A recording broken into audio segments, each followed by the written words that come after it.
All right, let's go. I'm excited. 17th lesson in our little study in 1 John as we're walking through into this third chapter. Proceeding nicely. Typically, we are under no speed requirements. We're not trying to cover a certain amount of verses. Tonight, no exception to that. In fact, I hope I can get through what we have assigned to get through, and if so, we'll see where we can land this evening.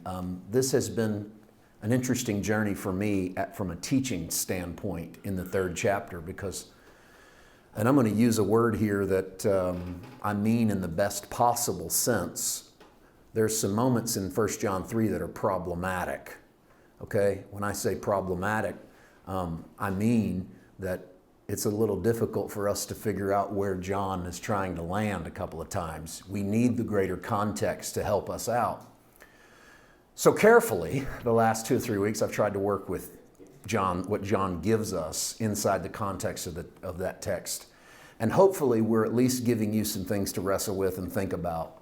I want to reiterate something I've said here 50 times, and that is that I'm not trying to force you to land in a spot on these texts. I'm trying to open up some ideas about where to land in this text, and that as we expand our minds a little bit to figure out what the author might be trying to say, we might be able to pull some truths that we hadn't thought of before. One of our great failures, and by our, I mean me, but really all of us, let's be honest, our great failure in Bible study is often that we know what we're going to read before we open it. We know what we believe before we engage the text. And that colors how we read every text we ever read because we've already got it figured out before we sit down to it. This isn't changing. It's not as if there's an updated software adjustment to 1 John 3. In 6 months we'll read it and oh, look at that. They changed it. Oh, got some new words in there. They're not. They've been there for 2,000 years. And because of that, we know what we felt the last time we read it, and we know what Dad told us about it, and we know what the Sunday school teacher said about it, and we know what our denomination or whatever, or our non-denomination thinks about it. And so that colors what we get. That's not a bad thing. That's reality. That's life. What's bad is to let that stop us, to get to the text and read it and go, okay, well, here's what I'm supposed to think about that, and then just not even turn anything else over and not wrestle out another possibility. And wrestling out possibilities, some people feel like that's the road to heresy, because who knows what road you'll end up on. Heresy is an old Greek word for choice. In other words, you could go to the left or you could go to the right. Choice is a good thing. We like the idea that we can lean one way or lean another with a text. So sometimes what we're calling heresy, somebody else is calling revelation, that might lead them off of where they were stagnant and hurting. As long as to me, true heresy, if that's an oxymoron, right? But true heresy is that which leads us away from the finished work of Christ and puts us somewhere out here doing this on our own. That's a place I'm not willing to land. So any road that takes me away from Christ and His finished work, I try to dead end that and jump back into the text. It's like what Charles Spurgeon once said, anytime I'm preaching a text and I don't know where to go, I go back to Jesus and start over. And I think, well, that's a pretty good idea. Wherever you're lost, go back to Christ or go back to the finished work and start over. So let's go back to Christ and start over. And in these moments that it gets a little problematic, I want to show you some other ways maybe of thinking about what John's trying to say to us. And tonight, all of that intro is particularly important as we get you started with one verse. 1 John chapter 3, verse 10. And I base my title tonight, Whose Child Is This? Of course, that's a good old Christmas song, but I'm just using it as a way to introduce what will be the main theme of this text. 1 John chapter 3, verse 10. In this, the children of God and the children of the devil are manifest. In what? The colon lets us know that it's the information that will follow. So the colon following manifest points this way. In this, what's coming up. Sometimes in this means look at the verse in front of this, okay? Like a nevertheless or a therefore. But in this, here's what's coming. You want to see how the children of God and the children of the devil are manifest or revealed? It's two things. Whoever does not practice righteousness is not of God, nor is he who does not love his brother.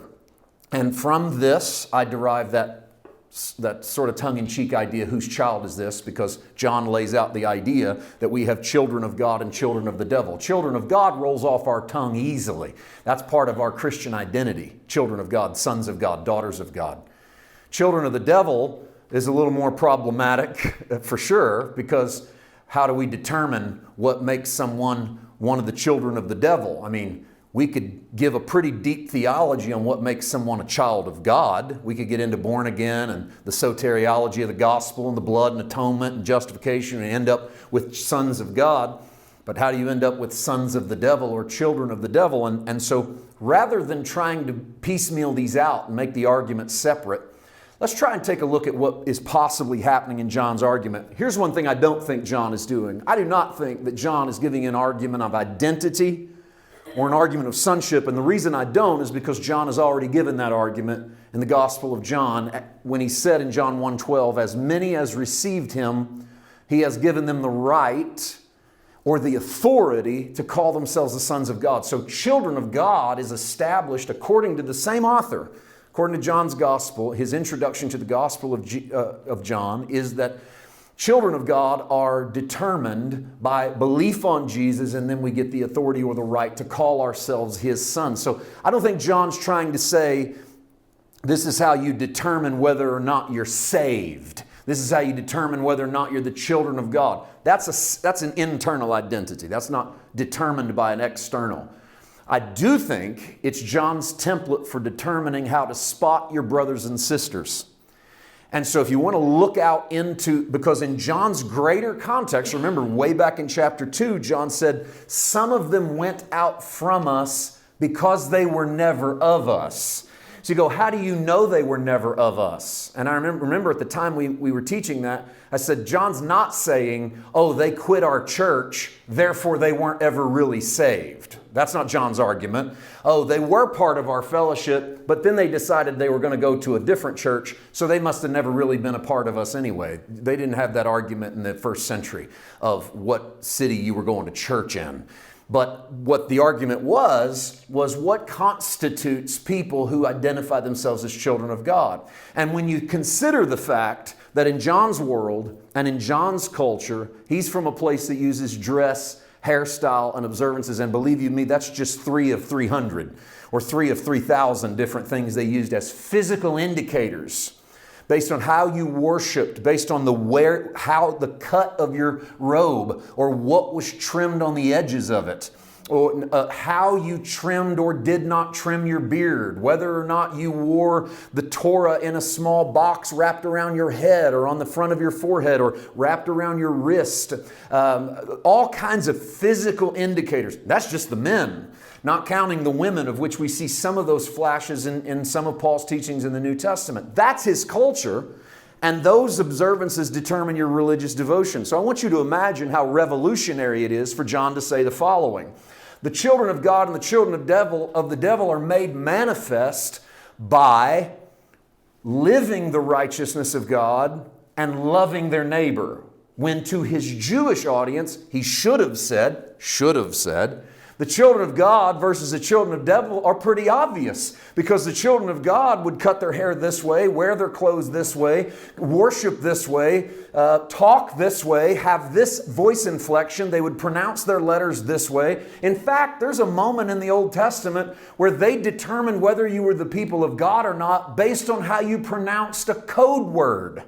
Because if you pronounced it a certain way, you would have been raised near the temple. If you pronounced it a different way, well, there was death for those people. It was a pretty brutal time in some of those passages in the Old Testament. And so external marks for your religion. So we're looking at a pretty revolutionary moment for John to say, hey, I got a new way for you to think about things. Children of God and children of the devil are not determined by if I can look at you and go, well, I don't know, children of God wouldn't wear that.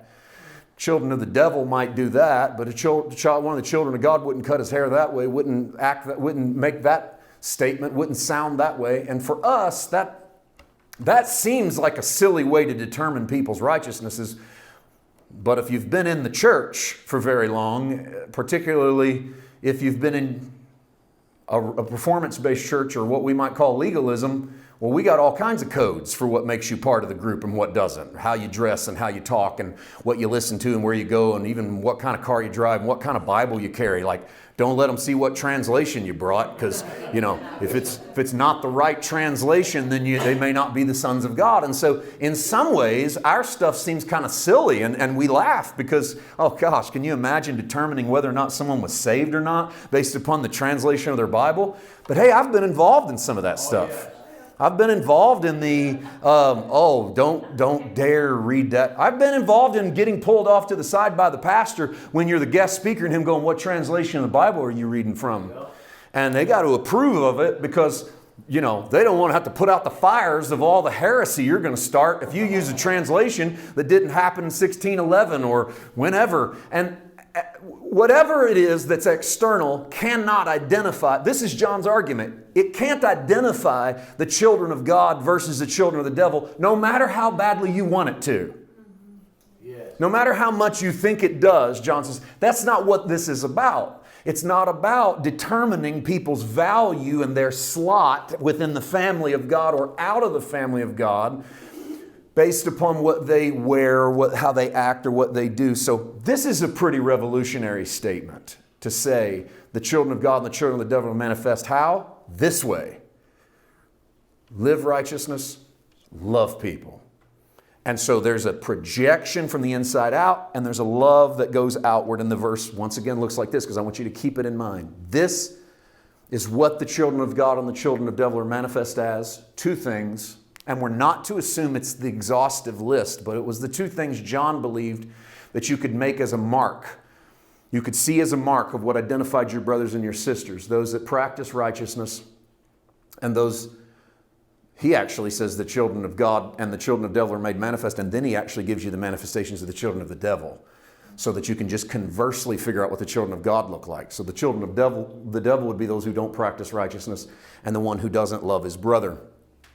So I don't think that we're trying to get a categorization of humanity. I really don't. I don't think John's trying to split the world into 50-50. Half of you are children of God, half of you are children of the devil, because that's interpolating my thoughts into the text. That's me going to the text thinking I know what's being said. Let's scratch that. Like I said during my intro, get rid of all the preconceived ideas of, we're going to go out and spot children of God versus children of the devil. He's not trying to categorize. I do think he is showing that what we practice is an indicator of where we come from. So use this as an example. In the same way that dialect or food preference or musical taste, and once again, we could have put etc., etc., etc., because there's a lot of stuff that defines where we're from. They give people an indication of where you're from. I think John's doing the same thing with simple questions like, do you practice righteousness? Do you love people? Now let's think for a moment about those illustrations. It's a form of stereotyping. We're in a culture where we think the word stereotype is completely negative. The reason that the word stereotype exists is because it allows us to put people into categories quickly without getting to know them. That can be very beneficial, but it can also be very derogatory, okay? I'm not up here to give you a poli-sci lesson on the difference in when stereotyping is good and when it's bad. But who am I to say? But the reality is it exists for a reason, because we categorize people. And you do it subtly, whether you realize it or not. When someone walks into the room and starts to talk and you just met them, the dialect of their voice lets you know approximately what part of the country they're from.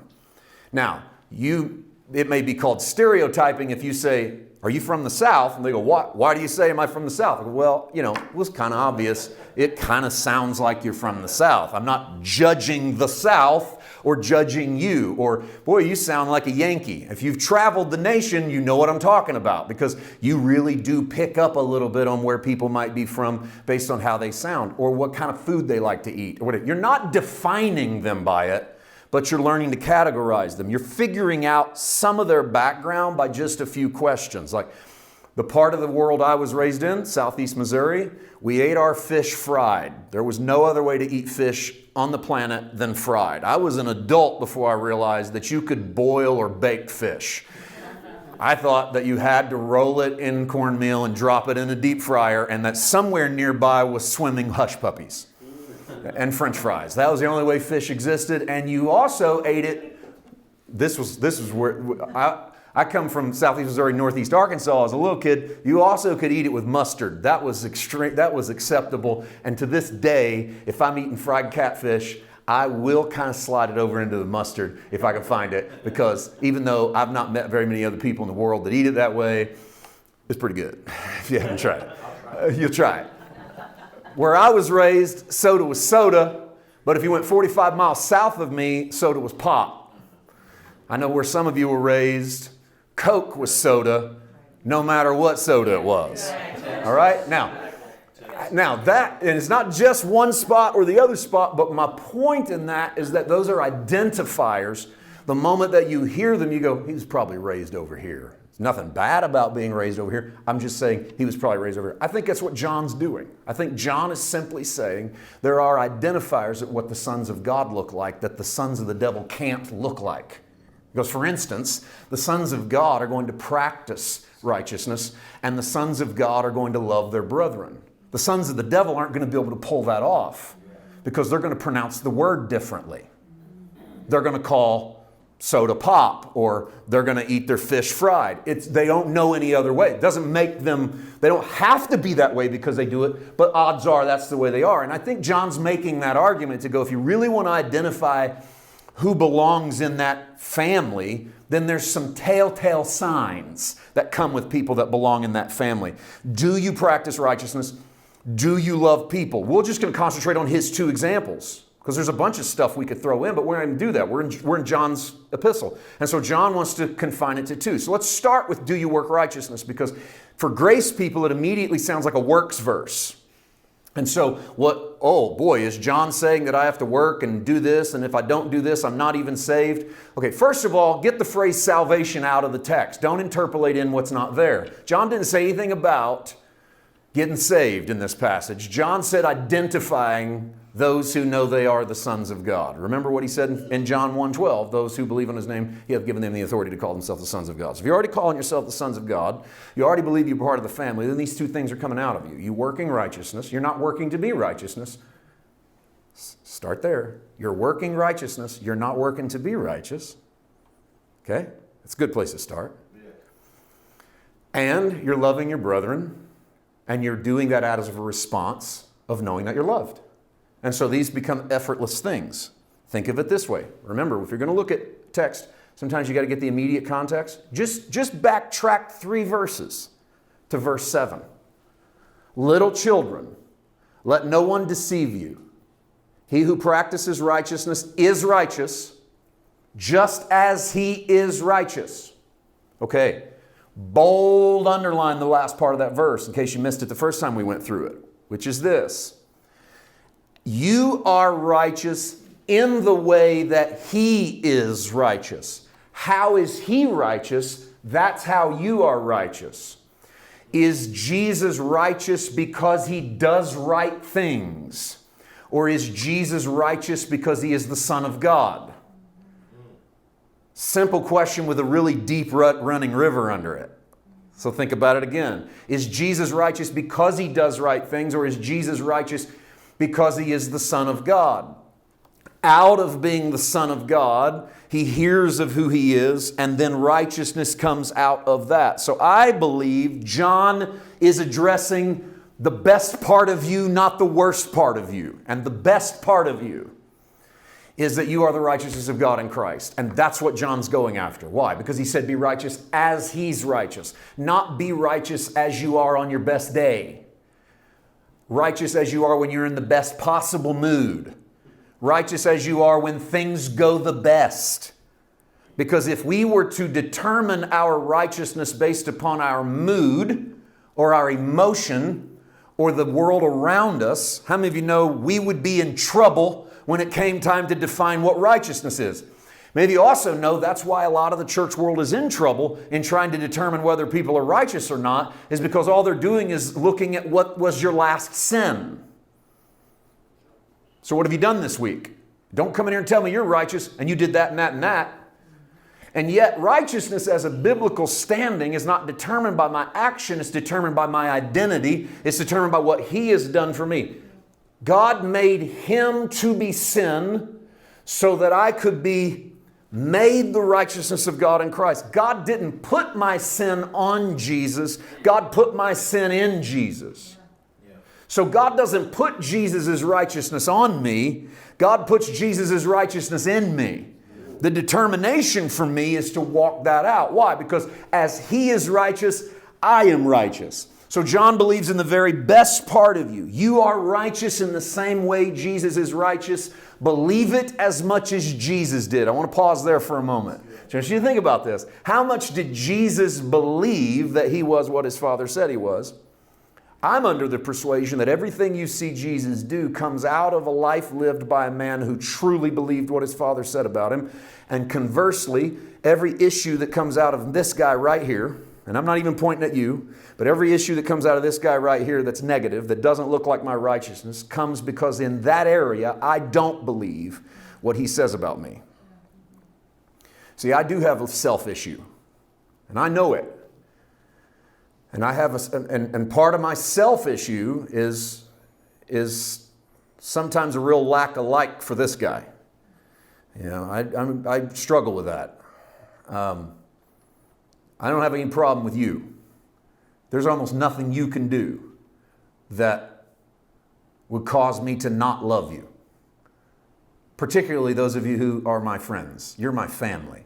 You couldn't even really do anything to me to make me not love you. I might not want to hang out with you for a little while. I might need a little distance from you after some stuff. There's really nothing you could do that would make me not love you.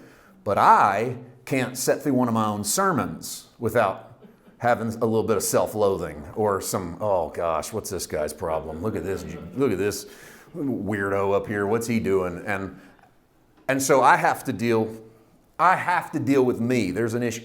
So what I try to do, what I'm trying to do, what messages like this try to take me back to the core of is, Paul, why can't you believe in you the way the Father believes in you? Why can't you believe of you what the Father believes of you? Here's this really simple gospel illustration.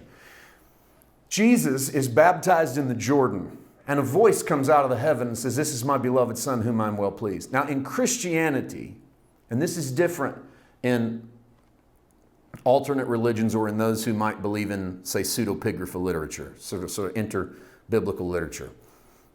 So just say Christianity, sort of the Bible as we know it. We have no reason to believe, because John 2 doesn't allow us, we have no reason to believe Jesus did any other miracle before turning the water to wine. Right? His first miracle was turning the water to wine. Now there's other literature that has Jesus, turning dirt into birds, and he kills a kid one time in one piece of pseudepigrapha literature. That's why it's pseudo, because that's as false as can be in my book. But so you got all these odd stories and these side stories, but if you stay in the Gospels, Jesus doesn't do a miracle until he turns the water to wine, right? Which means 30 years of no miracles. He goes to funerals. He never raises anybody from the dead. He sits at tables where they don't have enough food. He never multiplies one morsel. Always just waits on his Father, So he's getting dunked in the River Jordan, and he comes out of the River Jordan, and a dove comes down. "This is my beloved Son, whom I'm well pleased." He hasn't done anything. He hasn't touched one leper. He hasn't raised one person from the dead. He hasn't multiplied the food. He hasn't fed the hungry. And yet, this is my beloved Son. So his identity is not wrapped up in what he does. His identity is wrapped up in what Dad thinks of him. He takes that information and he walks down into the wilderness to be tempted of the devil. Because if you're going to do any good in this world, you're going to go have to face whatever the dragon is in your life. You have to go face your darkness. That's the lesson we learned from Jesus. So Jesus walks down into the darkness and he faces off with the enemy. And the very first thing the devil says to him is, "If you be the Son of God, turn the stones to bread." Notice the enemy goes to work on the only piece of information Jesus has about himself. This is my only self-worth is wrapped up in this one statement. "This is my beloved Son, whom I'm well pleased. This is my beloved Son, whom I'm well pleased. I am the beloved Son, in whom he is well pleased." And here comes the dragon and goes, "If you're really a son, you'd prove it." And right there is the moment of truth. And the acknowledgement that I don't have to prove anything to you is one of the hardest hurdles to jump. Because if you truly are the Son, you can shut this devil up right now. Just turn some stones to bread, baby. Watch this. I'll show you who the Son is. But being the Son isn't about proving that you're the Son. It's about knowing that you're the Son. And we're out here trying to prove to people that we are everything our doctrine says we are, and we don't even know what we are. So I'm out here trying to prove to brother so-and-so that I'm somebody in life and ministry and I know my Bible and I'm doing right thing. And I don't even know who I am. Can't even hold on to for half a second in front of the devil the fact that I am God's son. I don't even need to prove it to anyone. And that's Jesus. And he overcomes the enemy and he walks out of the wilderness with one piece of equipment. Why? Because he truly believed what Dad said about him. Hey man, I am the beloved son. Dragon, devil, snake. Whether you believe it or not. I don't have to prove anything to you. I know who I am. Know who you are. All right, so John's appealing to the be righteous as he's righteous. So know who you are. You walk out knowing who you are. Jesus is righteous. Jesus practiced outward what he knew to be true on the inside. And this is why we cannot reduce the gospel to Jesus came to die. It sounds like a real quality theological argument, but it ignores the practice of righteousness. What John say? This is what makes manifest the children of God and the children of the devil. They don't practice righteousness and they don't love their brethren. Which one? Children of the devils. What do the children of God do? They practice righteousness. It doesn't mean they practice to be righteous. They practice from the place of righteousness. What was the 3 verse prior? You are righteous as he is righteous. So the children of God don't practice to be righteous. They practice because they're righteous. But to live in a theology of Jesus came to die is where it's very dangerous. And a lot of my grace brothers are getting there because it's all about Jesus dying, Jesus resurrecting. And that's not all about Jesus dying and Jesus resurrecting. It is when you need your sin taken care of. But that was when you came to Christ. Now what are you going to do? You going to deal with sin every day? You want to keep going back to try to defeat sin, defeat sin, defeat sin? And man, I'd swear, based on the services I set in, that's exactly what we're supposed to be doing as Christians, is just always talking about sin. Because you walk into a church and they start singing about sin, and then they testify about sin, and then they pray about sin, and then they preach about sin, and then they give an invitation revolving around sin. And you walk out and think, man, there was a lot of sin and a little Savior. Good thing Jesus is strong. Because apparently they believe a little Jesus will go a long way. Because we didn't talk near as much about the Jesus as we did about all the other junk that we've been going through in this world. And yet Christianity is not about Jesus died. Man, it is Jesus lives if you want to know what it looks like to practice righteousness. So you want to know how to love your neighbor? Watch Jesus. You want to know how to love your enemy? Watch Jesus. You want to know what to do when they knock you down? Watch Jesus. If you don't watch Jesus, you're going to end up watching the news. Or you're going to end up watching your leaders, or your politicians, or your pastor, or anyone else. And what you'll get is societally influenced responses. Let me tell you how I was raised. Okay? Let me tell you what we had done where I come from. Okay? If you don't like that, you'll go find a church where you do like it. Because that's why there's a bunch of options out there. Because somebody will give you the idea what you could do in this situation. And that's sort of how we start slotting into this. And if we could go back to watching Jesus practice. I know this sounds like a strange phrase. But watch Jesus practice his righteousness. Now hang with me for a second. I don't mean he's practicing to be righteous. I mean he's practicing because he is.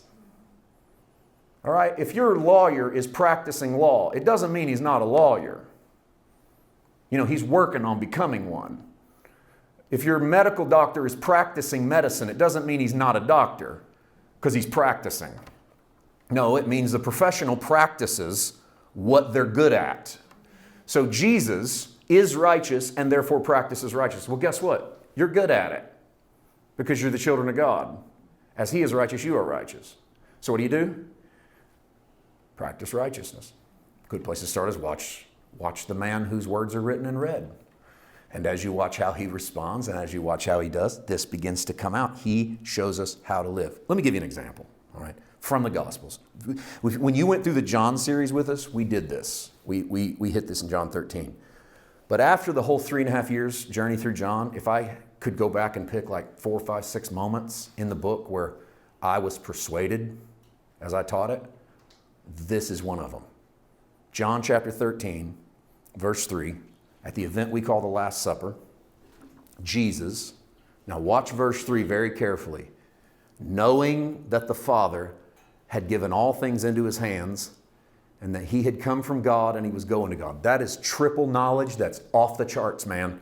Go through it real slow. Look what Jesus has just figured out.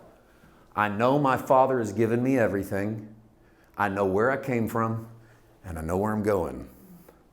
Now, if you know that God gave you something, and you know where you came from, and you know where you're going, buddy, you're as set can be. I just preached Hagar this weekend in Chapin. When God meets her in the wilderness, he goes, hey, Hagar, where'd you come from? Where are you going? Because if you can't answer those two questions, you're not ready. So look at Jesus. I know where I've come from. I know where I'm going. Surely, the next thing you do is you pull that sword out and you start an army and you go storm Rome and you slit a couple of throats and you put God's people back in their land. Or you practice righteousness and you rise and you lay aside your garments and you take a towel and he girded himself, and after that he poured water into a basin and began to wash the disciples' feet and to wipe them with the towel with which he was girded. And the disciples are so offended. Peter goes, you're not going to do that to me. And Jesus says, you don't understand the way this kingdom works. If I don't wash feet, we're not part of the same family. Listen, why did I bring this up?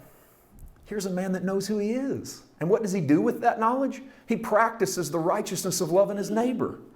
He practices the righteousness of laying down his own pride, laying down his own ambition, laying down. He has all power in heaven and earth given to him. He can do anything.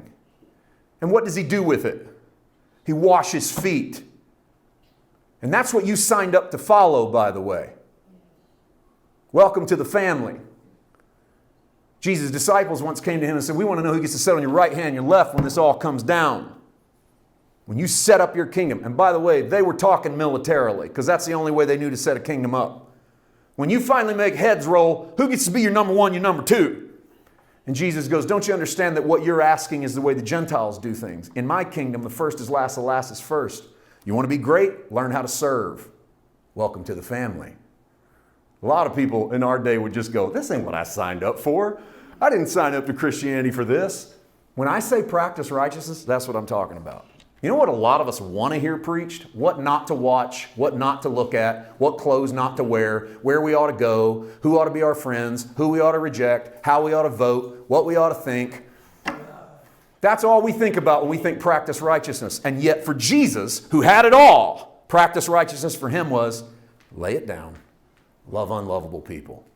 So through the Gospels, I'm going to touch lepers and menstruating women, both of which are against the law. You're not supposed to do that. Now you're unclean.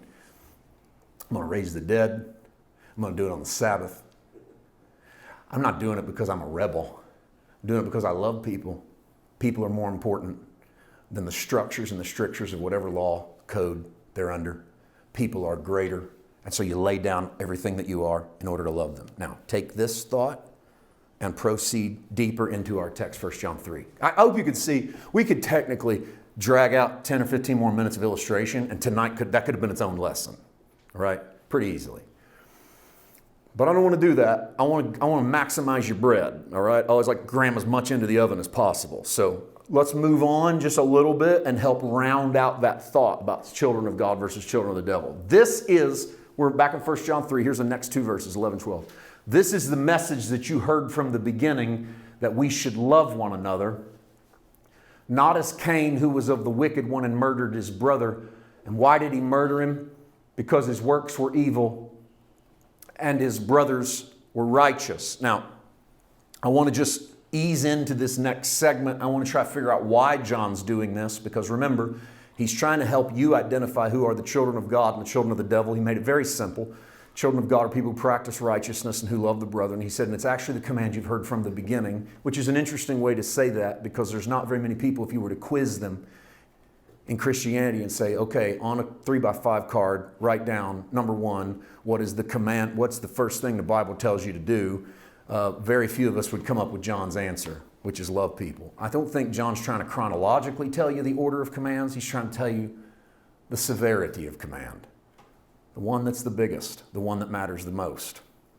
This is why when Jesus ran into the trouble of, do you heal this guy on the Sabbath or not? Now for us, that's not a problem. For a Jew, that's a problem. What are you supposed to do? It's a Sabbath. You're not supposed to do anything. So Jesus had to figure out, what was the greatest commandment? That's why he was asked that. And so he had to figure that healing someone would be a way of showing them love, while walking past them so that I can keep the Sabbath would be the opposite of what my Father would have me to do. And therefore Jesus feels that healing that man on the Sabbath trumps everything else. Where does he get that? He gets that from the undertow, the undercurrent of what the Holy Spirit's trying to say throughout the Bible, which is to love people. And so that message which we heard from the beginning. Now, then, when John gives us that, he introduces us to Cain, which is an argument that actually resurfaces in the New Testament, that is not unique to John. This tells me that, now I'm going to walk out on a plank here for a second, all right, on this statement. This is one of the moments that starts to lead me to believe that the feeling of the early church about sin in the first family was different than the feeling in the modern church about sin in the first family. And let me tell you what I mean. Next screen. John does not choose Adam and Eve to illustrate the sin that characterizes the children of the devil, though most of our theologies of sin start and stop there. You want to talk to people about sin? Let's go back to the garden. Who are we going to talk to? Adam and Eve. And why wouldn't we? Because you eat from the tree of the knowledge of good and evil, and death enters into the family. Obvious. But when you want to talk about sin as a relevant battle point in the life of the believer, your New Testament authors always choose Cain. John does, because Cain's sin is done without deception. His sin is the practice of unrighteousness. His sin doesn't come from the inside. His sin comes from the outside. One of the things that's made it very convenient for us a lot of times is to say, well, people sin because sin's on the inside. And if you could take care of the inside, people wouldn't sin. And yet, Adam and Eve didn't have sin on the inside and didn't find it difficult to sin. And Cain doesn't have sin on the inside, though our theology of he's born with an original sin ought to have precluded him from salvation, because he should have been born with sin in him because it passed from Adam to Eve. What we do know passed from his father to him was death. That's in the human family, but his own personal ability to sin is not contingent on Adam, any more than your personal ability to sin is not contingent on your dad, or your mom, or your grandma, or your grandpa, or anybody in your family. This is where personal responsibility enters the biblical story. Eve is deceived by a serpent who theologically outwits her. And I gave you my opinion of Adam. I think Adam eats the fruit with his eyes wide open, because if you're going to go in, if Eve's going down, Adam's going down too. Adam's the first Jesus type. You eat, I eat. And there's only going to be redemption in that. But then here comes Cain. So let me look at his story for a moment, shall we? Genesis chapter 4, verse 1, and we're heading towards the end.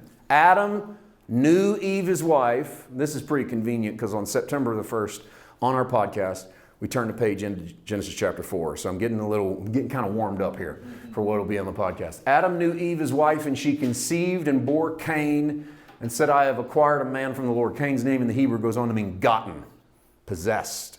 This is what I've received. So Abel, by the way, is the word vanity. For her, Abel didn't mean anything. I already got the oldest. The second didn't matter. Careful what you prefer versus what he prefers. That's maybe the moral of that story. I've acquired a man from the Lord. Verse 2. Then she bore again, this time his brother Abel. Abel was a keeper of sheep. Cain was a tiller of ground. Who's the first shepherd in the Bible? Abel. All right. And so the first shepherd will lose his life over a sacrifice. You and I find redemption over the death of a shepherd, a good shepherd, at a sacrifice. And then the model for humanity doesn't become Abel. That becomes the model for Jesus. The model for humanity becomes Cain, the tiller of the ground, the man who lives by the sweat of his face, much like his father. All right? And so there's where we slot into the story. And in the process of time, it came to pass that Cain brought an offering of the fruit of the ground to the Lord, verse 4. Abel also brought of the firstborn of his flock and of their fat, and the Lord respected Abel and his offering, but he did not respect Cain and his offering, and Cain was very angry, and his countenance fell. How many of you have heard it taught that God accepted Abel's offering because it was an offering made of blood, and God rejected Cain's offering because it was an offer void of blood, and that the only offering that God can accept is an offering of blood? That is you bringing to the text information you will not have until later in the Bible. Nobody told Cain he was supposed to make it bleed. Nobody bothered to give him the instructions of sacrifice. He was supposed to be responding out of the generosity of his heart. He watched his brother do that, and then he copied it.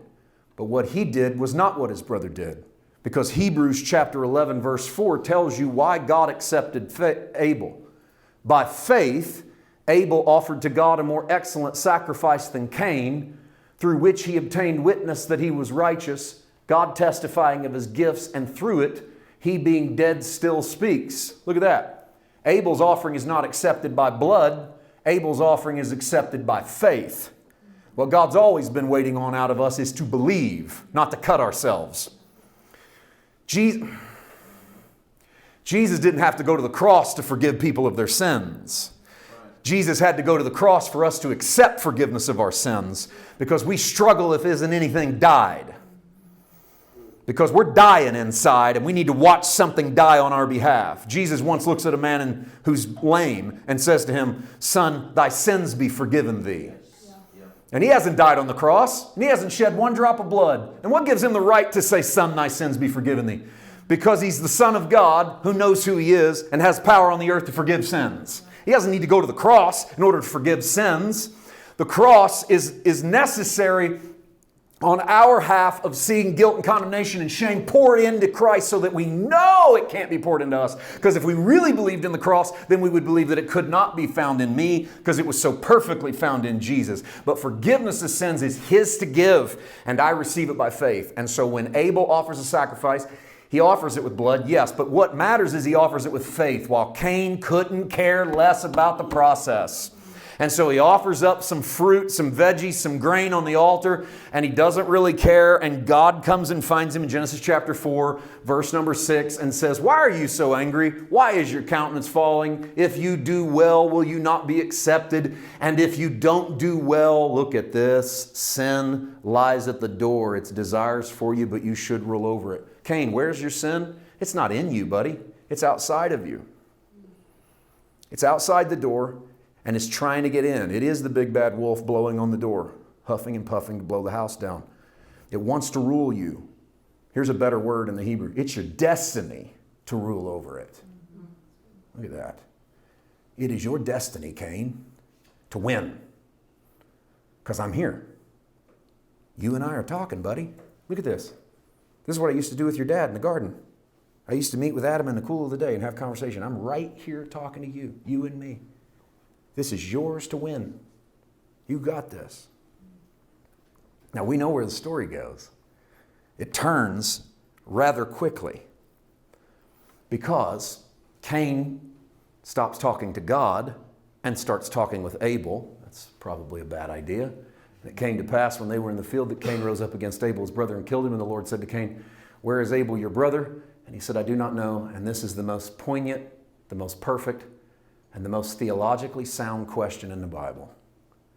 Genesis chapter 4, verse 9. And it's asked by Cain, "Am I my brother's keeper?" And the answer in all caps with 5 exclamation points is yes. And you missed it. And now we're going to have to write this whole Bible to help you get back to figuring out how to love what you've killed.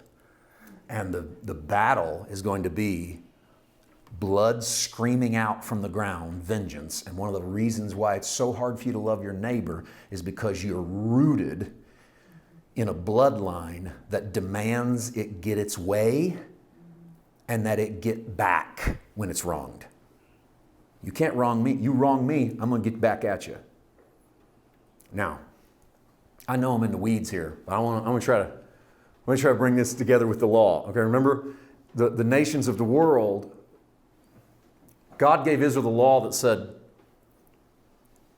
eye for eye, tooth for tooth. So you take my eye out, I'm going to take your eye out. But that was unique. That was actually merciful compared to the nations of the world, where it was eye for death. You take my eye, I'll kill you. Now, if you watch the repercussions of the way the military systems of the world, the ancient world happened, that's what happened. You take one thing, I'll take 1,000 things. It's that old mafia line. They put one of ours in the hospital. We're going to put one of theirs in the morgue. That response. Where's that birthed? That's in the blood of Abel. That grows real deep in the tree of the human family. So when God gave the law, he pulled it in. He went, no, here's what we'll do. Eye for eye, tooth for tooth. Not body for eye. They take your eye, you go burn their house down. No, eye for eye. Then Jesus came and said, I'm going to give you an even better way. Because my blood speaks better things than the blood of Abel, is what the book of Hebrews says. And what's Jesus say? Man smites you on the cheek, turn to him the other one also. Okay, you go, wait a minute. That's not fair. That doesn't recompense my brother's blood. Welcome to the kingdom. It's not of this world. Since the root doesn't grow from this world, then the response can't grow like the world. So the response can't be Abel's blood. It's got to be Jesus' blood, higher level. Didn't know what you signed up for, did you? So I say this to a lot of Christians, like, you didn't know what you signed up for, did you? You signed up so you wouldn't go to hell. You signed up so you'd make it when Jesus come back. You signed up so you could be on the winning side. You didn't realize what you were really signing up for. This is not of this dimension. This is from somewhere else. You're children of a higher power. You're children of another place. Why are we bringing all this up about Cain? Jesus does as well. John chapter 8, verse 42. Jesus said to them, if God were your father, you would love me because I proceeded forth and came from God. I have not come of myself, but he sent me. Why do you not understand my speech? Because you're not able to listen to my word. Now, why is that? You are of your father, the devil. Here's our 1 John chapter 3 passage. Recast in John chapter 8. Jesus says, you are of your father, the devil, and the desires of your father you want to do. He was a murderer from the beginning and does not stand in the truth. Time out. Who was the first murderer in the Bible? Cain. When Jesus says to the chief priests, the Pharisees in Israel, you are of your father, who was a murderer from the beginning, what's he comparing them to? The spirit of Cain. You don't care for your brother. You know what the equivalence is to not caring for your brother? Murder. Wow, that's a big jump. You didn't know what you signed up for, did you? That's the children of God. So going to not care for your brothers like murder? Wait, what? What? Not care for your brothers like murder? Because there's no truth in him, he speaks a lie. He speaks it from his own research because he's a liar and he's the father of it. Now watch this. 1 John chapter 3. Here's our next set. Don't marvel, my brethren, if the world hates you. We know we pass from death to life because we love the brethren. He who does not love his brother abides in death. All right, you ready to ratchet it up one more notch? Final verse. Whoever hates his brother is a murderer. And you know that no murderer has a life abiding in him. What does John do? He takes it to the next level. And he goes, you want to know what the children of God look like? They care for their brother. And when they don't, they're just like Cain. And that's how you'll know they're from their father, the devil. Because at the end of the day, they practice the righteousness they watch their Savior do. And they love people. And the love response isn't rooted in the world. The love response isn't rooted in Abel's blood. The love response is rooted in another kingdom. The invisible kingdom. Isn't it something that Jesus talked about the kingdom of God more than any other topic in his ministry? And yet, when you ask people what's the gospel, almost no one uses the word kingdom. That's incredible to me. Let me say that again. Just let that soak in. Jesus talked about the kingdom more than any single topic in his entire earthly ministry. And yet when you ask people about the gospel, almost no one mentions the kingdom. We mention hell, we mention heaven, mention the cross, mention resurrection, mention living, mention dying, mention salvation, mention grace, mention justification. We don't mention the kingdom. The kingdom is what Jesus came to put us into. It's what Jesus came to start. It's what Jesus came to inaugurate. And even the people in his day were confused by that. What's it going to look like? And he goes, you're not going to be able to see it because it's going to happen in your midst. It's going to happen. This is one of the more confusing Greek passages in the Bible. When Jesus says the kingdom's in your midst, because the word for midst can mean in your group. And it can also mean inside. And we don't get a good Greek cue in the Greek syntax as to which one he meant, which might mean that he means both. Where's the kingdom? It's on a Tuesday night when the children of God sit together and they point the spotlight on Jesus. And it's in you at your worst moment when you're the worst version of yourself and things don't look good. But that's where the kingdom lives, the invisible kingdom. And it infiltrates all of your dealings, all of your areas, because you are the sons of God. Sons from a different kingdom, doing something great in this earth. Whose child is it? You know whose child it is.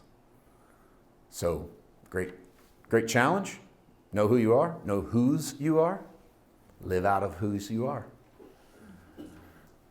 Spot that in your neighbor. So let's stop categorizing people on what church we saw them pull out of, or if we saw them pull out of one at all, what they wear, what they look like, what they say. Watch for the practice of righteousness. Follow after that. Watch for that fruit, and to love the brethren. And if you get hung up on which one's my brother, just remember that's very rarely the one you want it to be. It's almost always the Samaritan, the last guy you expect. Also in the text that we read at the end, that will be our kickoff text for next week, that 1 John 3:13, 14, 15. That's where we'll start. Because one of my favorite passages in John is we know we've passed from death to life because we love the brethren. That means we started in death and we moved into life. We're going to talk about why next week. And that is one of the most Pauline doctrines that John explores in 1 John, is he straight borrows that from the Apostle Paul. And we'll get into that next week. Bow your heads if you would. I just want to let this soak, all right? Let this seed hit fertile soil and go to work. Father, thank you for the revelation of whose child we are. We know that we are sons and daughters of God. Thank you that the basis of that relationship is in an invisible kingdom founded by the King himself, that our Lord Jesus showed us how to practice righteousness, showed us how to love our neighbor, and in that we know we're his kids. Now help us, Father, to go out and be the best version of ourselves. That when sin offers itself at the door, we remember whose child we are, and we respond accordingly. And even when we fail, it doesn't make us a failure. We are righteous as he is righteous. And then, Father, as we grow in that understanding, maybe we'll get to that place that John believed his audience could get to know that we can live a life free from that. We thank you. We praise you. We put it in your hands. In Jesus' name, amen.